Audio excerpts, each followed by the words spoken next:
안녕하세요. 난생 처음 영어 긍정은지쌤입니다. 자, 오늘도 저와 함께 우리가 기초 영어 표현을 배워보도록 할게요. 자, 영어를 처음 공부하시는 분 혹은 영어를 다 까먹었다 하시는 분들도 쉽게 접근할 수 있는 영어니까요. 끝까지 봐주시고 긍정은지쌤 좋아요와 구독 꼭 눌러주세요. 그럼 시작해보도록 하겠습니다. 자, 첫 번째 표현, 우리가 옆에 있는 사진을 잘 보시면요. 지금 뒤에 아침 식사가 꾸려져 있는데 그것을 먹지 않고 팬더가 막 달리고 있어요. 아침을 거르다라는 표현은 영어로 과연 어떻게 할까요? 정답은 skip breakfast라는 표현을 씁니다. 자, 우리 skip은 깡총깡총 뛰다, 건너뛰다 라는 의미를 가지고 있어요. 근데 breakfast, 아침을 그저 건너뛰는 거니까 아침을 먹지 않는 거를 우리가 이야기를 하겠죠. 그러면 반대로 아침을 꼬박꼬박 챙겨 드시는 분들도 있겠죠. 아침 먹다라는 표현은요. 앞에 eat이라는 표현도 있지만 have 이라는 표현을 훨씬 더 자주 씁니다. have breakfast, 아침 먹다라는 표현이에요. 자, 그러면 우리가 이번에는 팬더만 보고 한번 머릿속에서 떠올려 볼게요. 아침을 거르다라는 표현은 네, 잘하셨어요. skip breakfast 였습니다. 자, 이번에는 우리가 문장으로 한번 살펴볼게요. I skip breakfast sometimes. sometimes는 우리가 때때로 가끔씩이라는 표현이죠. 그러면 저는 때때로 아침 식사를 건너뛰어요 라는 문장이고요. 두 번째, I want to skip breakfast. want to 하면 하고 싶어요 라는 뜻이거든요. 그래서 I want to skip breakfast. 나는 그냥 아침 건너뛰고 싶어요 라는 문장이에요. 세 번째 문장은요. Don't skip breakfast every day. 매일 아침을 건너뛰지는 마세요 라는 문장이 되겠네요. 여러분, 이거 보실 때 계속해서 입으로 따라 하셔야 됩니다. 자, 이번에는 우리가 한국어 부분만 보고 머릿속에서 떠올려 볼게요. 저는 때때로 아침 식사를 건너뛰어요. 저는 아침을 건너뛰고 싶어요. 매일 아침 식사를 건너뛰지 마세요. 잘하셨습니다. 이번에는 우리가 원어민 음성을 들어볼 건데요. skip breakfast 이 부분이 잘 들리시는지 한번 확인해 보세요. Okay, don't skip breakfast. Okay, don't skip breakfast. Okay, don't skip breakfast. You look like you skipped breakfast. You look like you skipped breakfast. You look like you skipped breakfast. 자, 다음 문장 정돈하다. 지금 우리가 어떤 캐릭터가 지금 물건을 잘 정돈을 하고 있는데요. 우리 어떤 물건들을 정리하다, 정돈하다는 과연 영어로 어떻게 할까요? 정답은 tidy up 이라는 표현을 씁니다. tidy라는 단어부터 살펴보면요. tidy는 깔끔한 이라는 형용사로도 쓸 수 있고요. 정돈하다 라는 동사로도 쓸 수 있어요. 그리고 up이라는 건 전치사로 뒤에 부분에 up이 붙으면 끝까지 완전히 라고 생각해 주시면 되겠습니다. 그러면 완전 끝까지 다 정리를 하는 느낌을 우리가 tidy up 이라는 표현을 쓸 수 있겠죠.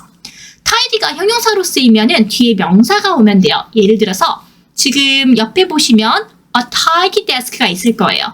우리 지금 데스크가 굉장히 깔끔한 상황이죠? 우리 깔끔한 책상 할 때 a tidy desk라고 이야기를 해주시면 되고요. 동사로 쓰고 싶으시면 지금처럼 tidy up 이라는 표현을 써주시면 되겠습니다. 우리 up 이라는 게 끝까지 전체 다라는 느낌이었었는데요. write up 끝까지 쓰세요. read up 끝까지 읽으세요. dry up 끝까지 말리세요 라는 표현으로도 쓸 수 있겠습니다. 자, 그러면 정돈하다. 이번엔 한국어 부분만 보고 머릿속에서 떠올려 볼게요. 정돈하다가 뭐였죠? 네, tidy up 잘하셨습니다. 이번에는 문장으로 한번 살펴볼게요. I tidy up my room. 나는 나의 방을 정리해요, 정돈해요 라는 문장이 되겠죠? 두 번째 문장, Can you tidy up the kitchen? 너 부엌을 정리해 줄 수 있겠니? 라는 문장이고요. 세 번째, tidy up before you leave. 당신이 떠나기 전에 정돈 좀 해주세요 라는 문장이 되겠습니다. 우리 이렇게 동사를 맨 앞으로 두면 명령문이에 뭐뭐 해주세요 라고 생각해 주시면 되겠고요. 자, 그러면 우리가 한국어 부분만 보고 머릿속에서 떠올려 볼게요. 저는 방을 정리해요. 부엌을 정리해 줄 수 있나요? 나가기 전에 정리하세요. 네, 잘하셨습니다. 자, 이번에는 우리가 원어민 음성을 한번 들어볼게요. No, tidy up this room for me. No, tidy up this room for me. No, tidy up this room for me. Okay, well, I've got to go tidy up that kitchen. Okay, well, I've got to go tidy up that kitchen. Okay, well, I've got to go tidy up that kitchen. 자, 다음 표현은요. 우리 알람을 맞추다라는 표현이에요. 우리가 자기 전에 알람을 꼭 맞춰야지 잘 일어날 수 있잖아요. 지금처럼 알람을 맞추다는 영어로 과연 어떻게 할까요? 정답은 set an alarm 이라는 표현을 씁니다. 알람을 맞추다라는 표현이에요. 자, 그러면 알람을 맞추는데 일어나서 내가 알람 소리가 시끄러워서 알람을 끌 수도 있겠죠. 그럼 반대로 알람을 끄다는 영어로 과연 어떻게 할까요? turn off the alarm 이라는 표현을 써주시면 되겠습니다. turn off 같은 경우는 무엇을 끄다라는 표현이에요. 우리가 불빛을 끄다라는 표현도 turn off the light 라고 쓸 수 있거든요. 지금처럼 turn off the alarm 이라고 써주시면 되겠습니다. 자, 그러면 알람을 맞출 때 나는 7시에 알람 맞춰 라는 표현을 쓰고 싶을 수 있죠. 그러면 이런 7시 라는 표현은 어떻게 쓸까요? 정답은 시간 앞에 for 이라는 전치사를 써주시면 되겠습니다. 자, 우리 for 이라는 전치사는요, 목적의 전치사라고 생각해 주시면 돼요. 어떤 7시라는 목적이 있는 거고요. 그 앞에 무엇을 위한 거니까요. for 7 a.m. 이라고 써주시면은 이제 7시라고 표현이 될 수 있겠습니다. 근데 어떤 분들이 우리는 시간 앞에 at을 쓰라라고 이야기를 들었습니다 라고 하시는 분들도 있어요. 근데 만약에 지금처럼 set the alarm at 7 a.m. 이렇게 이제 써주신다면요. 그 7시 그 당시에 내가 알람을 맞춘 거예요. 그러니까 그 알람을 맞췄다는 행위 자체를 한 그런 시각이 at이라는 표현이 되는 거고요. 지금처럼 7시에 울리도록 하게 되면은 이게 목적이 되기 때문에 for 쓰고, 만약에 at을 쓴다라고 하면은 그 알람 맞췄던 행위를 했던 그 시간을 이제 이야기한다라는 거 알아두시면 좋겠습니다.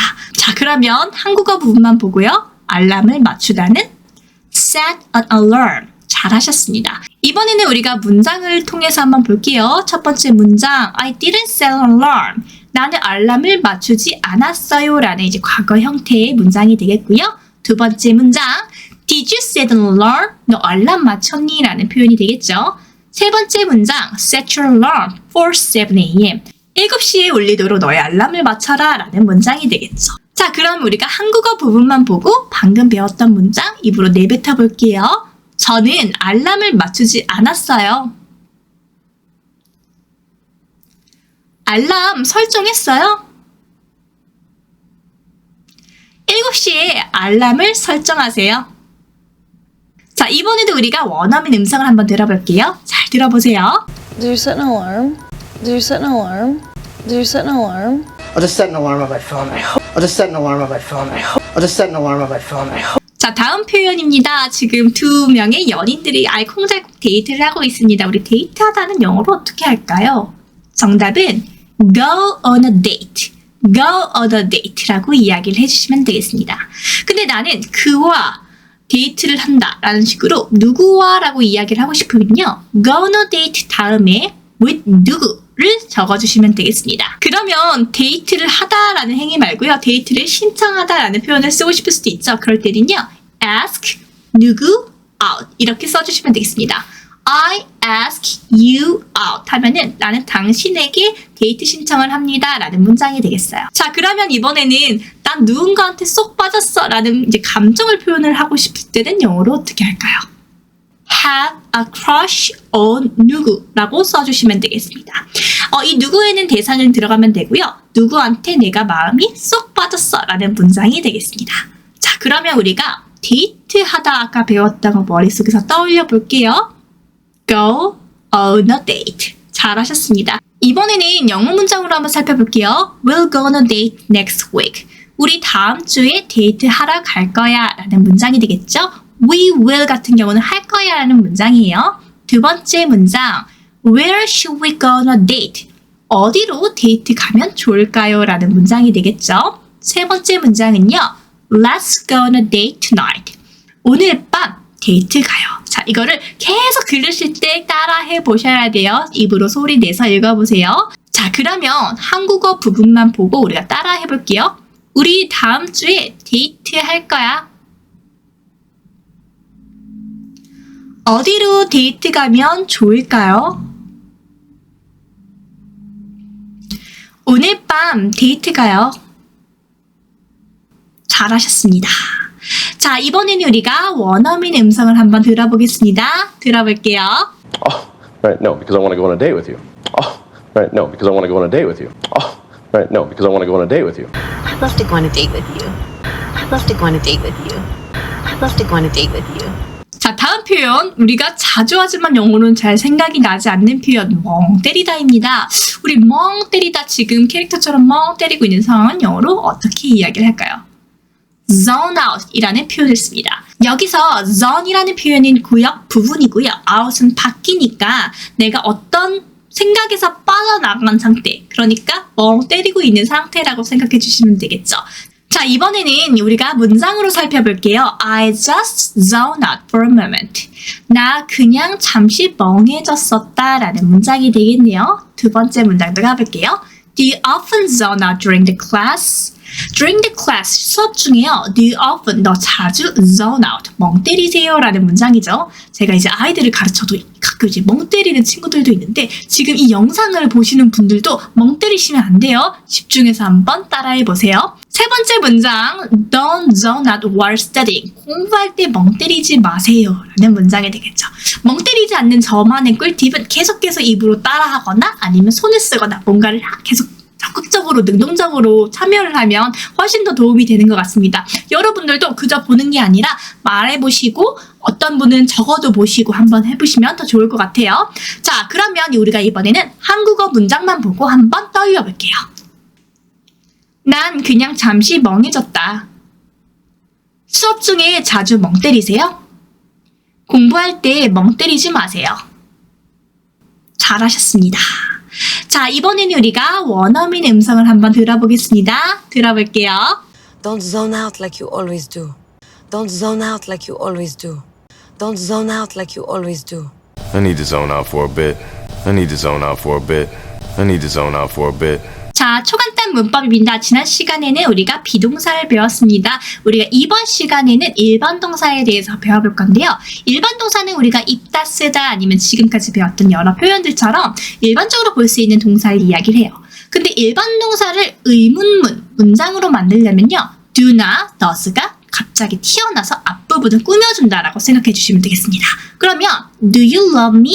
당신은 나를 사랑하니? 라는 문장이 되겠죠. You love me는 당신은 나를 사랑해 라는 평서문이라면 앞에다가 to를 간단히 붙여주시는 거예요. 여기서 주어가 I, you 혹은 3인칭 복수라면 do를 써주시고요.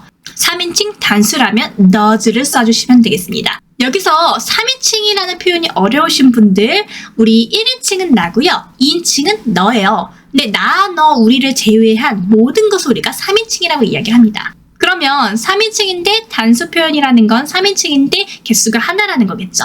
이렇게 3인칭 단수 표현은요. does를 앞에 써주시고요. 그 3인칭 단수가 아닌 것들은 우리가 do를 써주신다라고 생각해 주시면 되겠습니다. 자, 그런데 만약에 일반 동사 의문문을 과거로 만들고 싶으면요. do나 does 말고 did를 써주시면 되겠습니다. did는 통일하면 되니까 굉장히 쉬워요. 자, 그러면 오늘도 여기까지 들으시느라 너무너무 고생 많으신 여러분, 제가 대성공이라는 도장 찍어드리겠습니다. 긍정지쌤 좋아요와 구독 꼭 눌러주시고요. 댓글도 달아주세요. 여러분들의 댓글이 저에게 큰 힘이 됩니다. 그러면 우린 다음 시간에 뵐게요. 바이바이.